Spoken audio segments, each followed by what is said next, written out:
Alors, aujourd'hui, je vous parle d'un cas d'un patient qui est diabétique. Il a 42 ans. Il est sous Vidaril M. C'est un médicament composé de metformine et de vidagliptine. Il est dans des doses maximales. Il prend également Ardrite 4 mg. C'est de la glimépiride à 4 mg. Alors, malgré ce traitement, il a des glycémies quotidiennement qui tournent autour de 1,5 g par litre et il a une hémoglobine glyquée qui est à 8,1%. Alors, chez ce patient, il y a une indication de mise sous insuline. C'est un patient diabétique de type 2.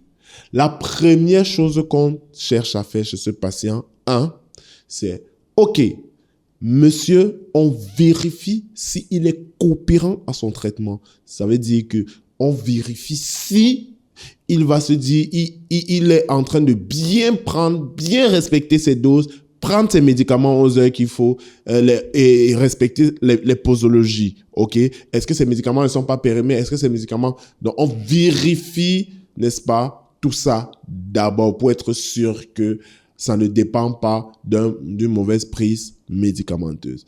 La deuxième chose que j'aimerais souligner chez ce cas de patient, c'est que on ne va pas dire au patient que, bon, monsieur, vraiment, vous n'êtes pas stable parce que vous ne faites pas assez de sport, il faut bien s'alimenter et tout. Même si le patient n'a pas une bonne discipline alimentaire, même si le patient n'arrive pas à bien faire de l'activité physique, qu'il le fasse ou qu'il ne le fasse pas, on doit tout simplement continuer à dire au patient à quel point c'est important à assister qu'il le fasse. Par contre, on doit toujours se méfier du sucre et on doit le stabiliser. Donc, que le patient ne fasse pas le sport, qu'il fasse le sport, on doit mettre ce patient sous insuline. On ne doit pas attendre.